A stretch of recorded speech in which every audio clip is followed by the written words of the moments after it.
Tricks के साथ पढ़ने में थोड़ी सी आसानी हो जाती है। जो हमारा एक पढ़ाई का सिलेबस का एक थोड़ा सा बर्डन हमारे ऊपर पड़ता है, वो थोड़ा हमें कम लगने लगता है और उसके साथ साथ हमें पढ़ने में थोड़ा सा इंटरेस्ट बढ़ जाता है। हेलो दोस्तों, welcome to your educational channel. मैं हूं आपकी हिंदी की एजुकेटर डॉक्टर अलका। इकाई 8 में हम देखते हैं कि हमें बहुत सी चीज़ें ऐसी होती हैं जो बहुत तथ्यात्मक होती हैं। ठीक है, वो फैक्चुअल है, वो कभी नहीं बदलेंगी, वो पहले भी संस्कृत के समय से चली आ रही हैं। आज उनमें मतलब बदलने की कोई संभावना नहीं है।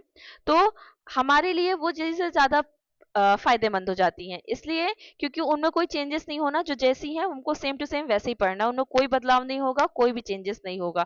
अभी कोई अलंकारवादी आचार्य नहीं जोड़ेंगे, अभी कोई रसवादी आचार्य नहीं जोड़ेंगे, तो इसलिए ये चीज़ आपके लिए बहुत अच्छी हो जाती है। तो चलिए हम देखते हैं कि जो हमारे यूनिट है उसमें हमें कौन-कौन से टॉपिक्स हमें पढ़ाई के नज़रिए से, यानी कि इतने कम समय में जो हमें पढ़ना है उस पढ़ाई के नज़रिए से हमें कौन-कौन से टॉपिक्स हैं जो पढ़ने हैं, जो हमें इतने कम समय में अच्छे से याद हो सकेंगे और इसके साथ ही साथ हमारे लिए वो इम्पोर्टेंट रहेंगे। ये ऐसे प्रश्न है जो हमेशा आपसे एग्जाम में, चाहे वो एमपी या असिस्टेंट प्रोफेसर का पेपर हो या आपके जो इंडिया के ऑल स्टेट्स हैं उनके, अगर स्टेट लेवल का या केंद्र सरकार यानी कि आपका सेंट्रल असिस्टेंट प्रोफेसर की पेपर हो, सब जगह ये प्रश्न अधिकतम पूछे जाते हैं। क्योंकि देखिए, हमें ऐसा लगता है जब पेपर एनटीए नेट का पेपर होता है वो होता है 6 महीने में एक बार, यानी कि साल में 2 बार होता है। तो उसमें जो प्रश्नों का एक जो स्वरूप होता है वो अलग होता है, क्योंकि उनको बार बार एग्जाम लेना है हर बार। तो वो बहुत सी चीजों को जो थोड़ा सा कम इंपॉर्टेंट होता है उस चीज को भी वो पूछ लेते हैं। लेकिन जब हमारे जैसे एमपी का या अदर स्टेट का जब असिस्टेंट प्रोफेसर का एग्जाम होता है तो उसमें केवल वो लोग उस टॉपिक से, जैसे अगर आपको रीति सिद्धांत दे दिया है तो रीति सिद्धांत में आपसे वही वही टॉपिक पूछा जाएगा जो आपके लिए बहुत इंपॉर्टेंट होगा। अननेसेसरी चीजें वहां ज्यादा नहीं पूछी जाती, तो इसलिए हमें वो चीजें ज्यादा पढ़नी है जो हमारे लिए मोस्ट इंपॉर्टेंट होगा। ठीक है, तो ये है आपका इकाई 8। और इकाई 8 का ये है आपके पास सिलेबस। अब सिलेबस में आप देखिए कि पहला टॉपिक आपका ये लिखा हुआ है कि भारतीय काव्य शास्त्र की अवधारणा। तो अवधारणा के अंतर्गत आपके ये सारे टॉपिक्स आ जाते हैं जो यहाँ पर दिए हुए हैं। ठीक है, अब मैं आपको यहाँ थोड़ा सा आपको ये बता दूं कि आपको क्या पढ़ना है और क्या नहीं पढ़ना है। काव्य हेतु ये आपका टॉपिक है, काव्य प्रयोजन आपका टॉपिक है। इसके साथ ही एक लगा हुआ एक और टॉपिक होता है, वो होता है काव्य लक्षण। आपको काव्य लक्षण नहीं पढ़ना है। ठीक है, आपको काव्य लक्षण नहीं पढ़ना है, आपको पढ़ना है काव्य हेतु और काव्य प्रयोजन। अब इन दोनों में से क्या पढ़ना है, इतने कम समय के लिए मैं बात कर रही हूँ। अगर आपके पास एक लंबा समय होता तो आप उस चीज के लिए पूरा, आपको जितना, क्योंकि आप असिस्टेंट प्रोफेसर बनने जा रहे हैं, आप उसकी तैयारी कर रहे हैं, तो चूंकि आपको पता सब कुछ होना चाहिए, लेकिन ये समय कम है आपके पास, इसलिए मैं उन कम समय के हिसाब से आपको ये बता रही हूँ कि आप काव्य हेतु में क्या पढ़िए, वो मैं भी आके बताऊंगी। अभी एक मैं आपको डेमो दे देती हूँ कि काव्य हेतु में आप पढ़ लिए कि कौन कौन से प्रमुख 4 या 5 आप क्या ले लीजिए, आचार्यों को ले लीजिए, उनके कथन देख लीजिए। और कथन में क्या देख लीजिए आप, कीवर्ड्स। क्या देख लीजिए, कीवर्ड्स। जैसे अभी मैंने जब पीवाईक्यू करवाया था तो उसमें काव्य प्रयोजन के अंतर्गत बताया था कि भैया हर जो विद्वान है, आचार्य है, उन्होंने काव्य का जो प्रयोजन माना है वो अलग अलग माना है। तो जैसे अब मान लीजिए आपके हो गए वामन हो गए। ठीक है, तो वामन ने जो काव्य प्रयोजन माना है, मान लीजिए 4 चीजें मानी है, तो 4 चीजों में आप क्या रख लीजिए, एक ऐसी चीज रख लीजिए जो अन्य किसी और विद्वान में ना हो। मैं अभी उदाहरण देके अभी आपको यहाँ समझाती हूँ। ठीक है, ऐसे ही आप काव्य प्रयोजन में कर लिए, काव्य प्रयोजन में करिए 4 से 5, ज्यादा आचार्यों को मत रखिए क्योंकि समय कम है। शब्द शक्ति आप छोड़ दीजिए क्योंकि शब्द शक्ति थोड़ा सा कठिन पड़ेगा भारतीय काव्य शास्त्र की दृष्टि से। रस संप्रदाय देख लीजिए, उनके आचार्य देख लीजिए और उनका समय, समय बहुत इंपॉर्टेंट है।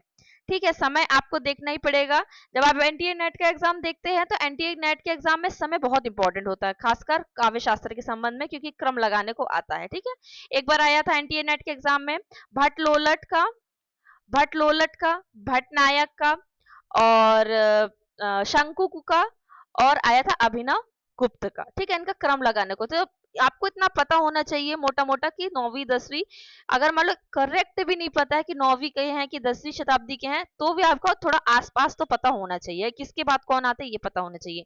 और रस निष्पत्ति देख लीजिएगा, साधारणीकरण छोड़ना चाहे तो छोड़ भी सकते हैं, या एक दो आचार्यों के जो कथन है वो यहाँ पर देख लीजिएगा। रस के प्रमुख प्रकार, प्रकार में आप क्या देखेंगे, प्रकार तो आपको आपने स्कूल टाइम से ही पढ़ा है। इसमें जो मेन जो मैं नया ऐड करना चाहती हूँ वो मैं आपके लिए ऐड करना चाहती हूँ कि जैसे आपने रस देखे, कितने भेद है, 9 है प्रमुख तौर से। भरत मुनि ने कितने माने, 8 माने। और कौन से विद्वान थे जिनने 8 माने, वो आप देख लीजिए।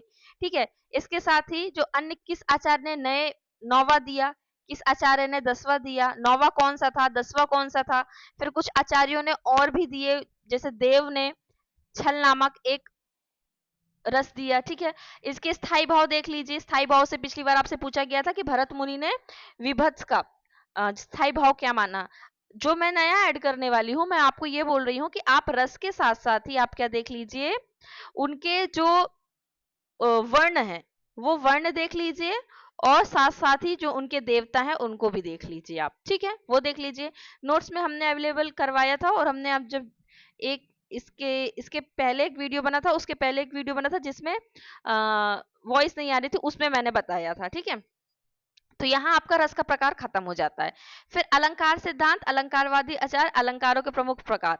इस टॉपिक में से पिछली बार जो आपको प्रश्न आया था वो केवल प्रकार से आया था, अलंकारवादी आचार्य से नहीं आया था, सिद्धांत से नहीं आया था। तो मैं चाह रही हूँ कि इस बार आप इसको क्रॉस कर दें, या फिर क्योंकि अलंकार बहुत सारे हैं और बहुत सारे अलंकार है, तो आप कितनों के उदाहरण पढ़ेंगे। जो हम शुरू से पढ़ते आए हैं तो वो तो हमको समझ में आ जाएगा और थोड़े इजी वाले, लेकिन जब हालांकि मैंने आपको अलंकार का भी पूरा दिया हुआ है नोट्स में, लेकिन अलंकार अगर आप पढ़ने जाएंगे तो ये बहुत बेसिक चीज होती है, हमको बेसिक से ABCD इसकी शुरू से समझनी होती है। तो अभी के लिए तो मैं इसको क्रॉस करती हूँ। देखिए, जो मैं क्रॉस कर रही हूँ आप ये मत समझिएगा वो इंपॉर्टेंट नहीं है, फिलहाल के लिए नहीं है, क्योंकि हमारे पास समय 15 से 30 दिन के बीच का है। ठीक है, तो आप इस बार देख लीजिए अलंकारवादी आचार्यों को। अच्छा, इसमें क्या देखेंगे, इसमें क्या देखेंगे अलंकारवादी आचार्यों में, आप देखिए आचार्यों के नाम देखिए, कौन कौन से अलंकारवादी आचार्य हैं। और उसमें क्या देखेंगे आप, उसमें ये देखेंगे उनका समय क्या है, अलंकारवादी आचार्य कौन से हैं। ठीक है, उनका उनका समय क्या है, उनकी जो रचनाएं हैं अलंकार से संबंधित वो कौन सी हैं, और उन्होंने अलंकारों की संख्या कितनी दी है। ठीक है, ये भी आपको यहाँ पर देखना होगा। ये हमारा यहाँ पर हो गया। ध्वनि सिद्धांत में ध्वनि सिद्धांत, औचित्य सिद्धांत, वक्रोक्ति सिद्धांत और रीति सिद्धांत, ये जो 4 सिद्धांत है ना, में बहुत ज्यादा पढ़ने के लिए कुछ नहीं है, बहुत छोटी छोटी सी चीजें हैं। एक पेज में भी अगर अगर हम इनके शॉर्ट नोट्स बनाते हैं तो एक पेज में एक एक के आ जाएंगे। ठीक है, काव्य गुण और दोष, ये जो दो चीजें दी हुई हैं, तो आप एक काम कीजिए, आपके पास समय कम है तो आप दोष को, ये दोष जो दिया है इसको क्रॉस कर दीजिए, आप केवल काव्य को गुण गुण को देखिए। ठीक है, ये हो गया आपका भारतीय काव्य शास्त्र। पाश्चात्य की हम बात बाद में करेंगे। ठीक है, अभी हम इतना देखते हैं, तो आधा सिलेबस हमारा 50% किसका, यूनिट 8 का यहाँ से हो जाएगा। 15 क्वेश्चंस आए थे पिछली बार, 14-15 क्वेश्चंस आए थे पिछली बार, तो उम्मीद करते हैं कि करीब करीब 7-8 प्रश्न आपके यहाँ से आएंगे। ठीक है, तो अब चलिए 7-8 प्रश्न के लिए मैं आपको दिखाती हूँ। ये आपके 7-8 प्रश्न का जो है ये नोट्स हैं आपके। ठीक है, जो जो इंपॉर्टेंट था मैंने उसको हाईलाइट किया हुआ है, जो मुझे लग रहा है कि आपके लिए इंपॉर्टेंट हो सकता है उसको मैंने यहाँ पर हाईलाइट किया हुआ है। चलिए अब थोड़ा सा इसको जूम इन करके देखते हैं। तो पहले हम देखते हैं, सबसे पहले हमें क्या देखना जरूरी है, सबसे पहले हमें देखना जरूरी है कि जो हमारे आचार्य हैं भारतीय काव्य शास्त्र की दृष्टि से, उनका समय क्या क्या है। ठीक है, काव्य शास्त्र का मतलब क्या होता है, काव्य शास्त्र का मतलब होता है जो काव्य के संबंधित विविध पक्षों का अध्ययन करने वाले जो शास्त्र होते हैं उनको हम काव्य शास्त्र कहते हैं, जिसमें क्या होते हैं, लक्षण, हेतु, प्रयोजन, गुण, दोष आदि इन सब का वर्णन होता है। अब जो आचार्य हैं उसमें है तो इतने सारे आचार्य, सबको आप नहीं याद कर सकते और सबको आपको याद करना भी नहीं है। ठीक है, अगर कभी कभी किसी जमाने में एक बार अगर इनकी एक रचना या एक बार समय पूछ लिया गया है तो इसका मतलब नहीं कि ये बहुत इंपॉर्टेंट हो जाते हैं। ठीक है, तो मत करिए इनको आप, जिनके बारे में नहीं पूछा जा रहा है, एक आध बार पूछा जा रहा है, उनको आप मत याद कीजिए फिलहाल के लिए। अगर आपके पास टाइम ज्यादा है या आपने पहले पढ़ चुका हो तो इससे अच्छी कोई बात नहीं हो सकती। लेकिन अभी कम समय है, उसके लिए मैं बता रही हूँ कि जो बहुत जिनको नहीं पूछा जाता है बहुत सारे एग्जाम्स में, आप उनको मत देखिए, या एक आध बार कभी पूछा गया है तो भी आप उनको मत देखिए। ठीक है, आप किनको देखिए, जैसे यहाँ पर भरत मुनि। भरत मुनि मोस्ट इंपॉर्टेंट है, ऐसा कोई एग्जाम नहीं है कि भरत मुनि के बारे में, अभी लास्ट टाइम भी हम देख रहे, जब मैंने रस की बात की थी तो विभत्स रस का स्थाई भाव भरत मुनि ने क्या माना था ये पूछा गया था। ये इनकी रचना है, ये इनका समय है। ठीक है, ये आपके लिए याद करना जरूरी है। इसके साथ ही साथ आपको एक और कॉलम बनाना है और वहां पर आपको ये देखना है कि ये कौन से जैसे हम देखते हैं अलंकारवादी या रसवादी या ये किस किस सिद्धांत से ये प्रभावित है या इन्होंने किस सिद्धांत का प्रवर्तन किया। ठीक है, तो यहाँ हम देखते हैं तो इनको किस सिद्धांत के अंतर्गत रखा जाता है, तो इनको हम रसवादी सिद्धांत के अंतर्गत रखते हैं। ठीक है, भामा को किस सिद्धांत के अंतर्गत रखते हैं, तो हम अलंकार के संबंध में इनको देखते हैं। ऐसे ही दंडी, ऐसे ही वामन। अब देखिए, जब हम अपने नेट की तैयारी कर रहे थे तो हमने याद किया कि अलंकारवादी आचार्य, क्योंकि ये स्पेसिफिक मैं इसलिए इस पे फोकस कर रही हूं कि ये आपको पूछा गया है, अलंकारवादी आचार्य एक टॉपिक दिया गया है। तो हो सकता है आपको प्रश्न पूछ लिया जाए कि इनमें से कौन से अलंकारवादी आचार्य हैं कि नहीं है। तो उसके लिए सबसे पहले आपको ये पता होना चाहिए कि हमारे कौन से अलंकारवादी आचार्य हैं।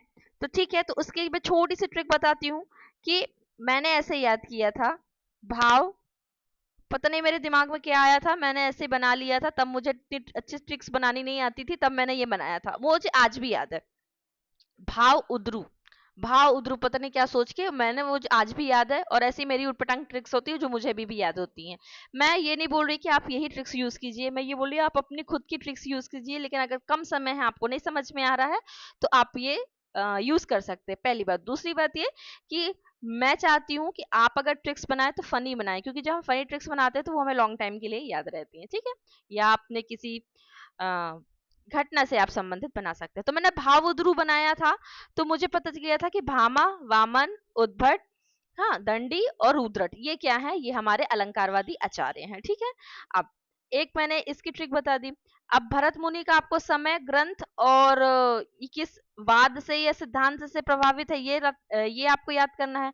भामा, ये जितने में मैंने येलो बनाया है, हाईलाइट किया, आपको सब देखना है। दंडी का समय, दंडी के लिए एक ट्रिक बता देते हैं।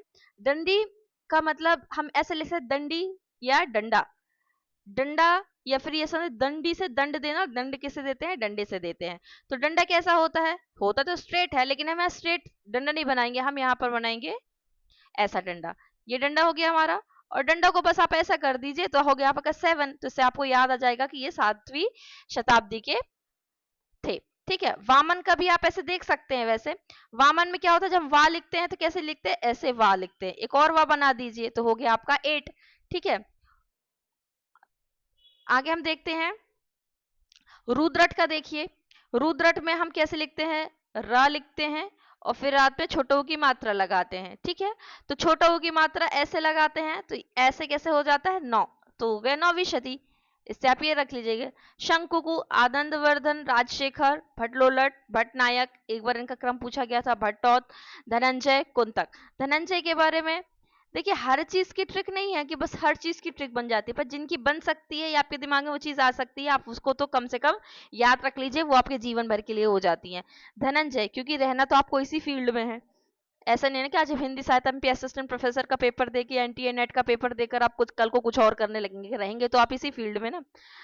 तो धनंजय है, धनंजय का अब आपको ये समय याद नहीं हो रहा है, पर अगर आप आपको उनकी रचना पता है, इन दोनों में से आपको कुछ एक भी पता है ना, तो आप उन दूसरी चीज को पता कर लेंगे। कैसे पता कर लेंगे कि ये जो 10 रूपक आया है ना, अगर आपको उनकी ये पता है कि 10वीं शती के हैं ये, तो आप 10 रूपक उनकी रचना पहचान पाएंगे। और अगर आपको 10 रूपक याद है तो 10 से 10वीं शती उनका समय है, आप ये समझ पाएंगे। कुंतक, वक्रोक्ति जीवितम। अगला हम देखते हैं अभिनव गुप्त। अभिनव गुप्त की जो रचना है उसका नाम है क्या, तंत्रा लोक। इसके साथ ही साथ अभिनव गुप्त की और इंपॉर्टेंट रचना है, वो भी हम आगे देखेंगे, लेकिन यहां मैं आपको बता देती हूँ। देखिए, देखिए यहाँ पर तंत्रालोक के साथ साथ अभिनव गुप्त ने क्या किया था, नाट्य शास्त्र की टीका लिखी थी।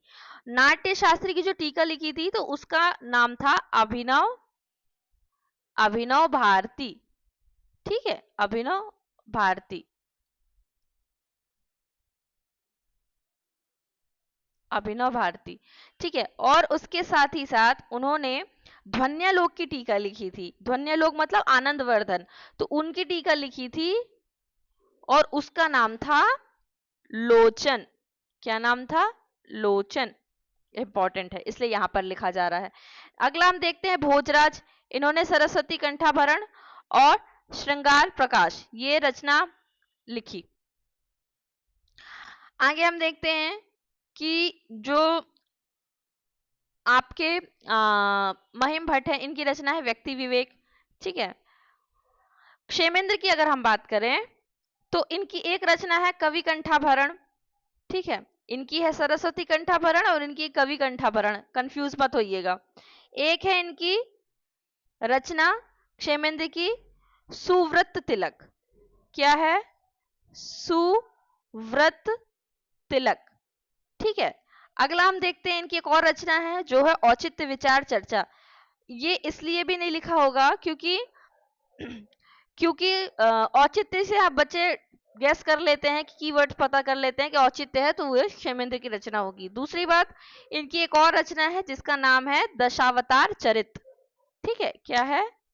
दशावतार चरित। चलिए आगे हम देखते हैं, आपको और किसके बारे में देखना है? हेमचंद्र। ठीक है, हेमचंद्र बहुत इंपॉर्टेंट है आपके लिए। हेमचंद्र की कई रचनाएं हैं। रामचंद्र और गुरचंद्र। रुइयक का आपको देखना है। शारदा तनय एक बार एनटीए नेट पे पूछे, एनटीए नेट यानी मेरा बोलने का मतलब है कि यूजीसी नेट लेता था एग्जाम उसमें भी, और जो आपका उसके बाद सीबीएसई ने लिया उसमें भी, तो इन सबको मिला के मैं एनटीए नेट बोल रही। तो आप ये मत समझिए कि जो 2019 के बाद आया उसके बारे में बात चल रही है, या उसके पहले भी ये पूछा गया था नेट में। ठीक है, तो शारदा तनय के बारे में एक ही बार पूछा गया था, बहुत इंपॉर्टेंट नहीं है। ठीक है, विद्याधर भी उतने इंपॉर्टेंट नहीं है। विश्वनाथ बहुत इंपॉर्टेंट है। इनका समय, इनकी रचना और इनका जो ग्रंथ है ये बहुत इंपॉर्टेंट है। ठीक है, ये आपके लिए आईएमपी है। रूप गोस्वामी, इनकी भी रूप गोस्वामी को हम कहाँ देखेंगे? जब रस का विवेचन देखेंगे तब हम वहां पर एक बार उनको और देखेंगे। जिन विद्वानों को हम दो तीन जगह देखते हैं, जैसे भरत मुनि हो गए, भामा हो गए, जिन आचार्यों को हम तीन चार जगह देखते हैं ना, तो इसका मतलब क्या है? वो आचार्य बहुत इंपॉर्टेंट है। ठीक है, तो इसलिए वो उनके चांसेस ज्यादा होते हैं आपके एग्जाम में पूछने के लिए। ठीक है, तो अप्पय दीक्षित हो गया, पंडित जगन्नाथ हो गए, ये हमने देख लिया।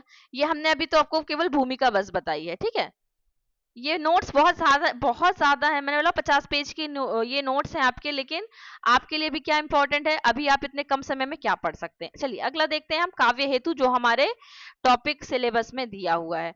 तो काव्य हेतु का मतलब क्या होता है? काव्य हेतु का मतलब होता है कारण। ठीक है, कारण क्या क्या है, तो क्या क्या कारण से रचना होती है? ठीक है, कि रचना के लिए आवश्यक कारण, क्या कारण होने चाहिए वो तो हमको सबको पता है। मैंने एक दिन आपको बताया था ए वी पी। आपने देखा है, एक आप सब कॉलेज पढ़ रहे होंगे तो आपने एवीवीपी देखा है ना? तो वैसे ही आप इसको कर लीजिए, एवीपी। एवीपी का मतलब होता है प्रतिभा, व्युत्पत्ति और अभ्यास। ठीक है, चलिए हम देखते हैं काव्य हेतु में।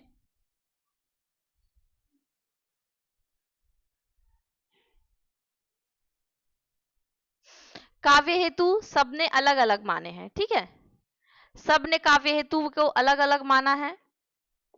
जैसे कि हम देखें, सबसे काव्य हेतु में अगर देखा जाए तो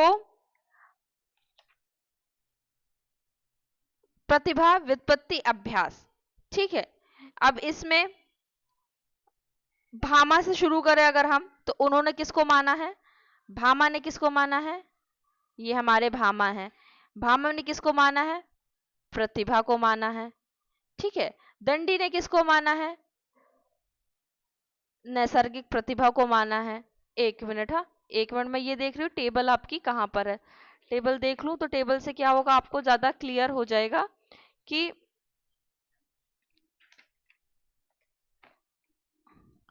भामा ने प्रतिभा को माना, दंडी ने नैसर्गिक जो प्रतिभा है उसको माना है, ठीक है। और जो आपके वामन है उन्होंने किसको माना है? उन्होंने माना है आपका लोक व्यवहार विद्युत उत्पत्ति प्रकीर्ण लक्षण, ये मैं आपको बता दूंगी। तो इसमें से हमको केवल किसका किसका जो अभी पूछा गया था, समाधि और एकाग्रता से उत्पन्न शक्ति, ठीक है,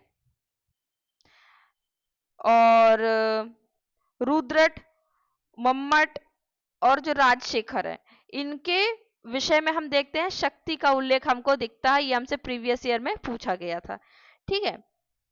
तो हम वहां पर काव्य हेतु में हमको ज्यादा नहीं, हम केवल 4 लोगों का हमको याद रखना है। किसका? आप एक याद कर लीजिएगा भामा का, एक आप याद कर लीजिएगा दंडी का, और वामन का, मम्मट का, और रुद्रट का तो पूछ चुका है।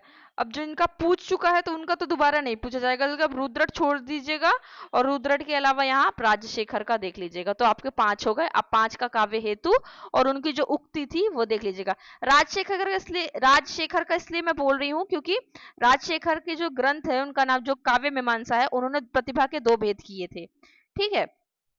प्रतिभा के 2 भेद किए थे, कौन कौन से किए थे? एक किया था उन्होंने कार्यत्री प्रतिभा, दूसरी की थी भावत्री प्रतिभा। फिर जो कार्यत्री प्रतिभा थी इसके 3 भाग किए थे, जिसमें सहजा, आहार्य और औपदेशिकी ये था, इसलिए यहाँ पर राजशेखर इंपॉर्टेंट है आपके, ठीक है। आप बाकी पाश्चात्य काव्यशास्त्र को छोड़ दीजिएगा।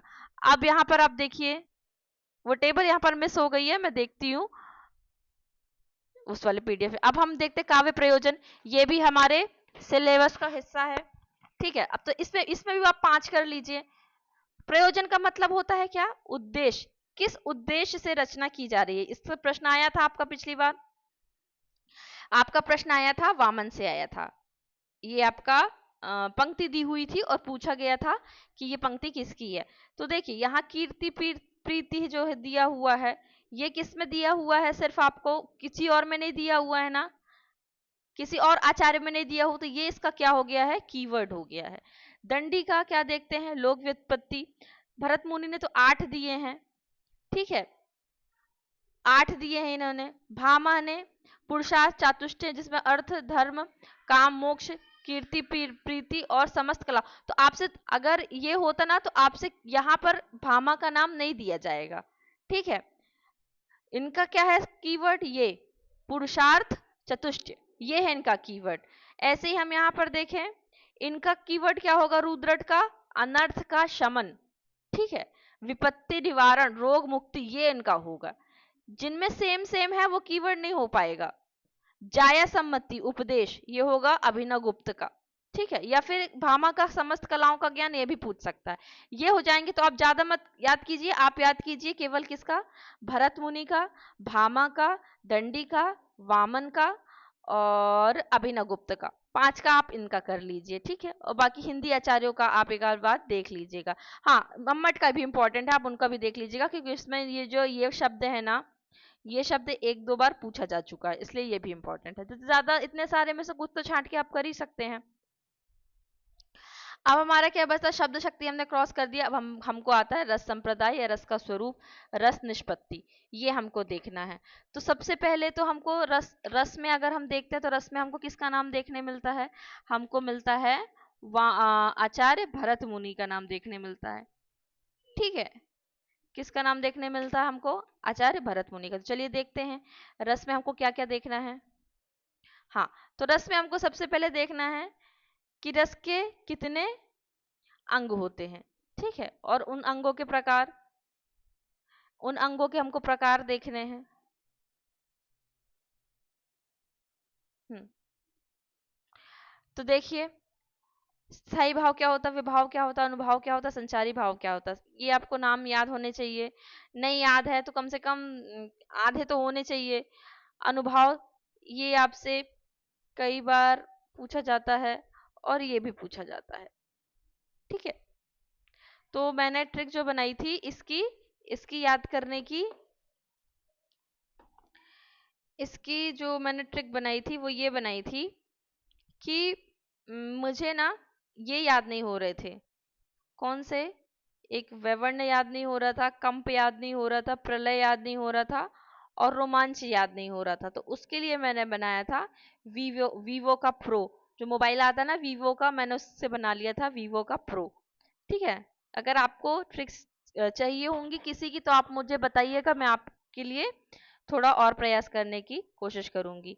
अब ये तो पूरा बहुत बेसिक्स है, बेसिक्स तो नहीं है लेकिन फिर भी ये समझाने वाली कोई बात नहीं है कि विभाव क्या होता है, अनुभाव क्या होता है, ये आपको तो देखना पड़ेगा। हम्म रस के बारे में, रस के बारे में जो मैं आपको बता रही थी कि अ, एक 8 रस तो किसने दिए थे, हमारे भरत मुनि ने दिए थे। ठीक है, फिर 9वां 10वां ऐसे ऐड होते गए। ये सब इंपॉर्टेंट, जो मैंने येलो से हाईलाइट किया हुआ सब इंपॉर्टेंट है। तो देव ने एक अन्य संचारी भाव छल का भी उल्लेख किया था। सॉरी, उसे मैं रस में आ गई थी, ये संचारी भाव में आया था। ठीक है, आचार्यों ने फिर बाद में मान्यता नहीं दी, लेकिन एक कभी अननेसेसरी पूछा जा सकता है। ठीक है, ये अब यहाँ मैं बात कर रही थी जो मूलतः रसों की संख्या भरत मुनि ने क्या मानी थी, 8 मानी थी। ठीक है, और समय समय पर आचार्य ने इसमें वृद्धि भी करी थी, जिसका हम किस में देखते हैं, शांत रस और वात्सल्य सॉरी, हम इसमें आगे देखते हैं। तो मेन हम वात्सल्य और भक्ति ही अधिकतम रूप में यहाँ पर देखते हैं। अब देखिए यहाँ पर जो मेन चीज है, ये जो लिखा है वो तो आप पढ़ ही लेंगे, जो नहीं लिखा वो ये है कि जो रति है इसके देवता कौन है, विष्णु। ठीक है, और उसका जो वर्ण क्या है वो है श्याम। क्या है, श्याम वर्ण है। ऐसे ही जो हास है उसके जो देवता है उनका नाम है प्रमथ, और उनका जो वर्ण है वो क्या है, श्वेत। क्रोध का जो देवता है क्रोध के, वो है रुद्र। ठीक है, और जो इसका जो वर्ण है वो है रक्त। ठीक है, आगे हम देखते हैं जो शोक है, शोक के जो देवता है वो कौन है, यम। ठीक है, और इनका जो वर्ण है वो है कपूत। महाकाल देखते हैं विभत्स का, और इसका जो वर्ण है वो नील है। ठीक है, कालदेव देखते हैं हम भयानक में, और इसका जो वर्ण है वो कृष्ण है। उत्साह का हम देखते हैं, उत्साह का जो वीर का जो हम रस देखते हैं, उनका जो देवता है वो इंद्र है, और इसका जो वर्ण है वो है स्वर्ण। अद्भुत का गंधर्व ब्रह्मा, और वर्ण है इसका पीत। ऐसे करके आपके जो रस हैं उनके ये वर्ण हैं और देवता है। मैं एक और पीडीएफ दिखाऊंगी, उसमें ये सब चीजें टेबल में दी हुई हैं। ठीक है, अब और भी हैं अन्य, अब वो अननेसेसरी है, अब इतना समय है नहीं आपके पास पढ़ने के लिए, तो उनको छोड़ दीजिएगा। जैसे रुद्रट ने प्रयाण नामक रस की प्रतिष्ठा की, भानुदत्त ने माया को रस घोषित किया, है ना, और रूप गोस्वामी ने भक्ति रस दिया। ये तो यहाँ है, ये मैंने तब रूप गोस्वामी का वहां नाम लिया था, वो इसीलिए लिया था। ठीक है, अब देखें हम, ये हमने रस देख लिया यहाँ पर, रस स्वरूप, रस निष्पत्ति। रस निष्पत्ति साधारणीकरण, हाँ ये हमको देखना पड़ेगा। रस निष्पत्ति में हमको क्या देखना है, चलिए देखते हैं। ये तभी रस का स्वरूप है, पूरी स्वरूप दिए हुए हैं। हाँ, यहाँ से हम रस निष्पत्ति शुरू करते हैं कि रस निष्पत्ति में देखते हैं कि रस की सर्वप्रथम व्याख्या भरत मुनि कृत नाट्यशास्त्र में मिलती है। इंपॉर्टेंट, निष्पत्ति का प्रथम प्रयोग भी इन्होंने किया। ठीक है, और ये उनकी जो प्रसिद्ध पंक्ति है वो है ये। ठीक है, अब आगे हम देखते हैं हमको पढ़ना क्या है। हमें ये पूरी टेबल अच्छे से यह देखनी है कि आचार्य कौन से हैं, उनका दर्शन कौन सा है, दर्शन भी बहुत इंपॉर्टेंट है। ठीक है, और उनने व्याख्या क्या दी है रस निष्पत्ति के बारे में।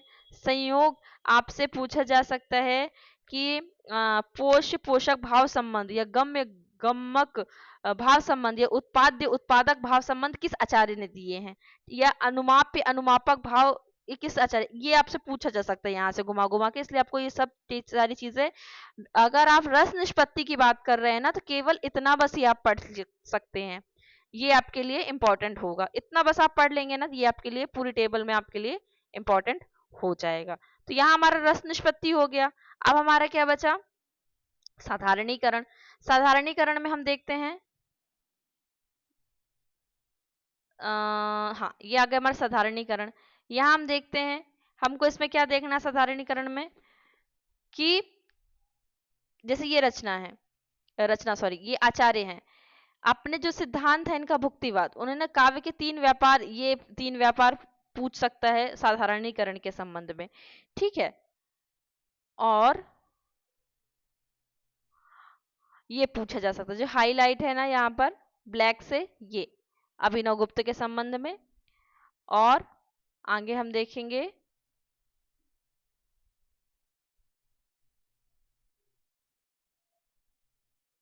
यहाँ पर ये जो यहाँ पर हाईलाइट हुआ हुआ, ये आप देख लीजिएगा, ठीक है। लोक हृदय, हृदय में लीन होने की दशा रस दशा है आचार्य रामचंद्र शुक्ल के अनुसार। बस इतना ही, ज्यादा इसमें देखने की जरूरत नहीं है क्योंकि इतना समय आपके पास है नहीं, ठीक है। अब हम देखते हैं, अब हमारा टॉपिक क्या है अगला। हमने साधारणीकरण रस के प्रकार आपको दिया हुआ पीडीएफ में। अलंकार देखते हैं हम, अलंकारवादी आचार्य देखते हैं। तो अलंकारवादी आचार्य में हम देखेंगे यहां से, है ना, अलंकारों की संख्या,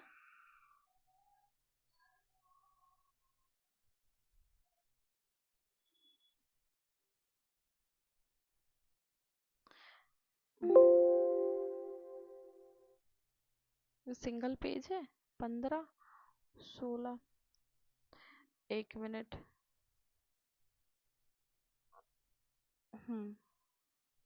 तो ये यहाँ से हमारा अलंकार शुरू हुआ। हाँ, अलंकार संप्रदाय। तो चलिए, अलंकार संप्रदाय इंपॉर्टेंट है हमारे लिए, क्योंकि पिछली बार इससे केवल उदाहरण से प्रश्न पूछा गया था, तो बहुत चांसेस है इस बार कि यहाँ आपको कहाँ से आचार्य हैं जो, उनसे प्रश्न आपका यहाँ पर बन सकता है, ठीक है। तो अब हम देखते हैं कि भरत मुनि ने अपने नाट्य शास्त्र में 4 अलंकारों का वर्णन किया है। किसका किया है? उपमा, रूपक, दीपक और यमक। ये आपको याद होना चाहिए। क्यों? क्योंकि ये भरत मुनि द्वारा अलंकारों का उल्लेख किया गया है, पर प्रश्न आपसे यहाँ से नहीं पूछा जाएगा। बहुत बहुत चांसेस है कि प्रश्न यहाँ से नहीं पूछा जाएगा, क्योंकि अगर उनको अलंकार के, भरत मुनि से कोई प्रश्न पूछना है तो वो वहां से पूछेंगे, रस से पूछेंगे, यहाँ अलंकार से नहीं पूछेंगे। लेकिन फिर भी आपको जानकारी होनी चाहिए कि पहले जब उन्होंने रस की व्याख्या की तो अलंकारों की भी उन्होंने व्याख्या की थी, और 4 प्रकार के अलंकारों का उन्होंने उल्लेख भी किया था।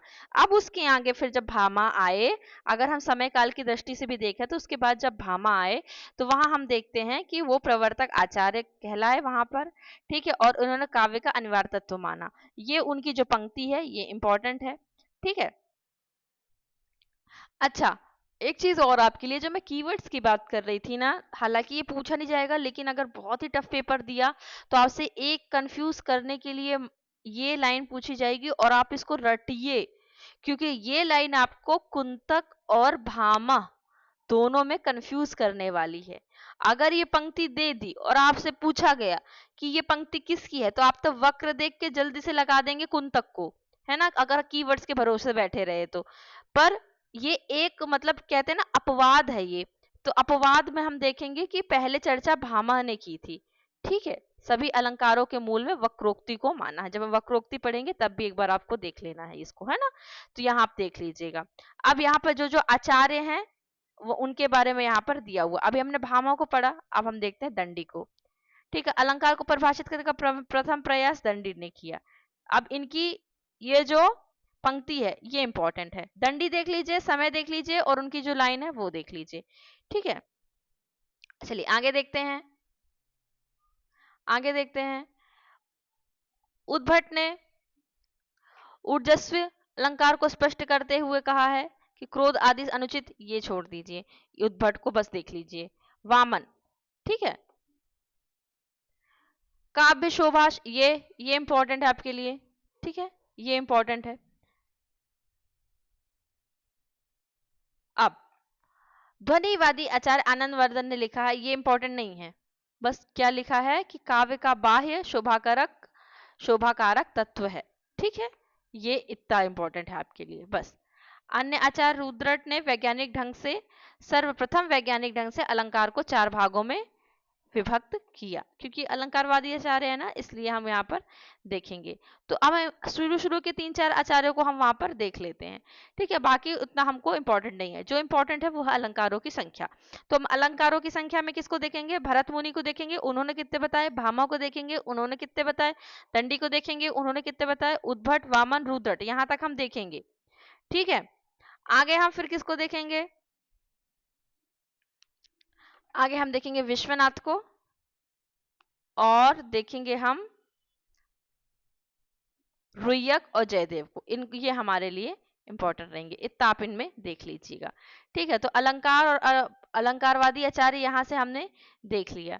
अब ये पूरा है, अब पूरे डिटेल में है। अलंकार के लक्षण उदाहरण यहाँ पर दिए हुए हैं आपको आपको आप ये तो भी बहुत कम समय वाली चीजें नहीं है। हम अब यहाँ पर देखते हैं ध्वनि सिद्धांत। ठीक है, हम क्या देखेंगे? ध्वनि सिद्धांत।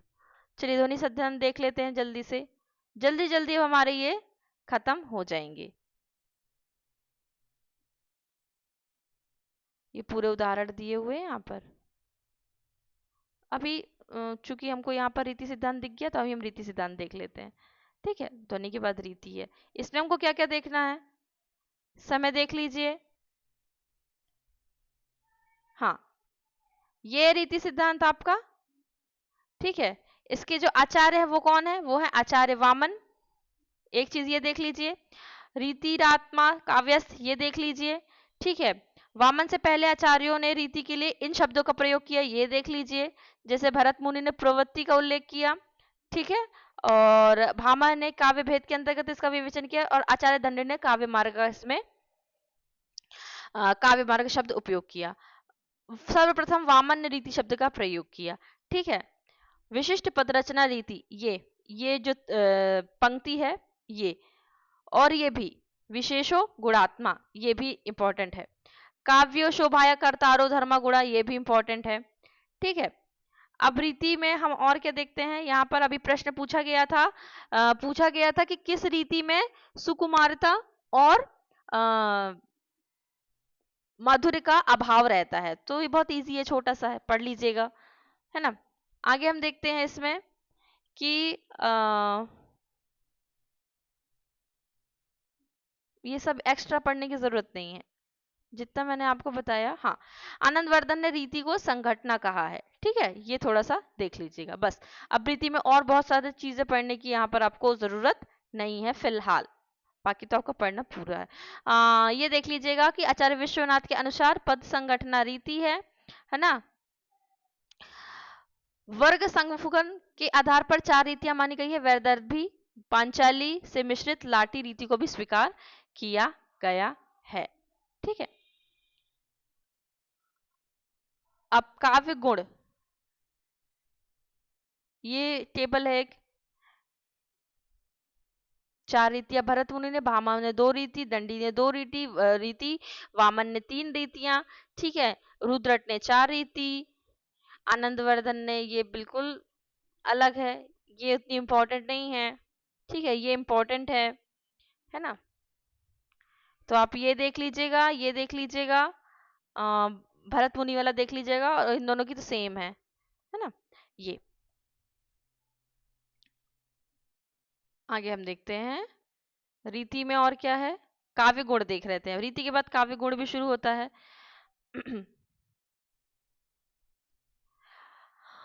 भरत मुनि के अनुसार काव्य गुण के लिए वामन ने क्या मूल तत्व को, अच्छा गुण का नाम, गुण में भी अगर हम देखें तो वामन का ही नाम आता है। प्रतिष्ठापक आचार्य अगर गुण के काव्य गुण के रूप में देखें तो हमें वामन का ही नाम आता है।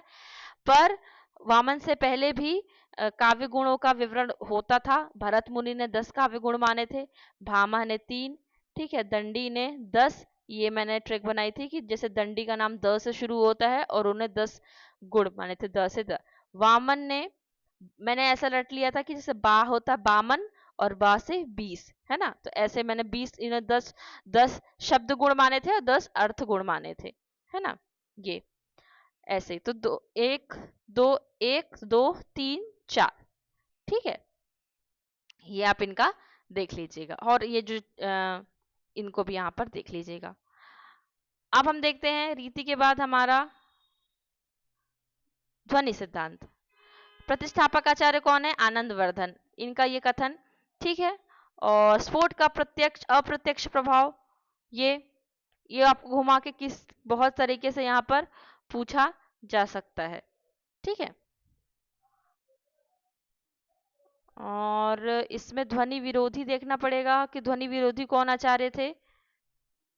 ध्वनि विरोधी जहां तक आचार्य मम्मट थे, इसमें कहीं लिखा होगा, पर मैं आपको बता दे रही हूँ कि जो आचार्य मम्मट थे वो क्या थे? वो ध्वनि विरोधी थे।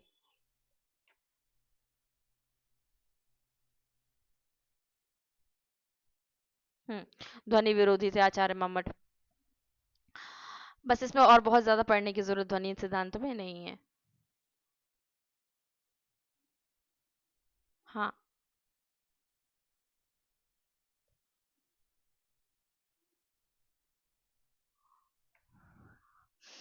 मम्मट ने आ, यहाँ पर जो मैंने दिया है ना, ध्वनि विरोधी जो मत थे उनका खंडन किया है, ठीक है। थोड़ा सा कंफ्यूजन हो गया। जो ध्वनि विरोधी जो मत थे उनका खंडन किया है और फिर उन्होंने क्या है? ध्वनि का महत्व प्रकट किया है। और किसमें? अपने काव्य प्रकाश के पंचम उल्लेख में, ठीक है।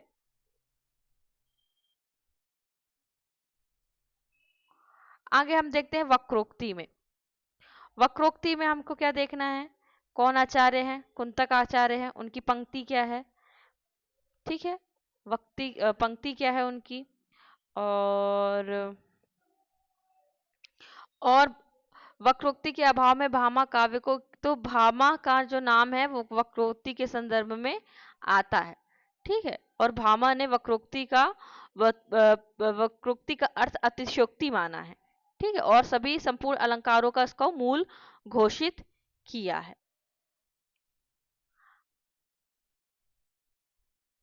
अब हम इसमें देखते हैं वक्रोक्ति में जो मेन है, जो आपसे पूछा जाता है, क्या है? इसके जो प्रकार हैं, जो भेद हैं, ठीक है। इसके जो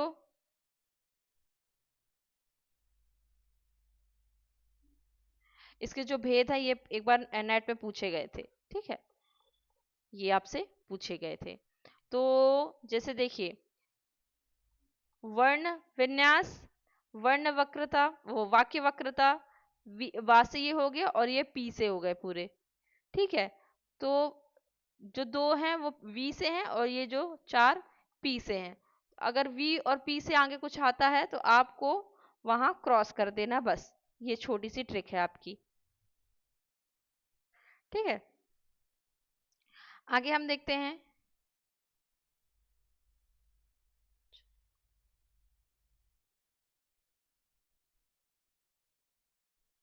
आगे हम देखते हैं औचित्य सिद्धांत, ठीक है। औचित्य सिद्धांत में क्या देखना है? औचित्य सिद्धांत से प्रश्न पूछा गया था आपका वस्तुवादी सिद्धांत। इसको समन्वयकारी सिद्धांत कहते हैं और इसको वस्तुवादी सिद्धांत भी कहते हैं, ठीक है। और जो प्रवर्तक है वो क्षेमेंद्र है, लेकिन यहाँ पर देखिए औचित्य शब्द का सर्वप्रथम प्रयोग कन्नौज नरेश यशोवर्मन ने नाटक रामाभ्युदय में किया, ठीक है। ये दो चीजें यहाँ पर इंपॉर्टेंट हो गई। और अब देखें यहाँ पर कि औचित्य के संबंध में क्या इंपॉर्टेंट है। पहले तो ये है कि क्षेमेंद्र ने औचित्य के 27 भेद निर्धारित किए, ये इंपॉर्टेंट है आपके लिए, ठीक है। और इन्होंने बस यही इसके लिए इम्पोर्टेंट। और ये उक्ति ये उक्ति इंपॉर्टेंट है। काव्य दोष मैंने बोला था छोड़ दीजिएगा, क्योंकि काव्य दोष उतना इंपॉर्टेंट नहीं है। तो अब आपके लिए क्या बचा? ऑलमोस्ट आपका हो गया। अगर आपको कुछ लगता है कि आपको कुछ और पढ़ना है, कुछ और चीजें जानना है, तो आप हमें मैसेज करिएगा, कमेंट कीजिएगा। हम वहां पर देखेंगे आपके लिए कि हम और अच्छा से अच्छा चीजें क्या और ट्रिक्स कैसे बना सकते हैं। तो चलिए मिलते हैं अगले वीडियो में, तब तक के लिए अपना ध्यान रखिए। वीडियो देखने के लिए बहुत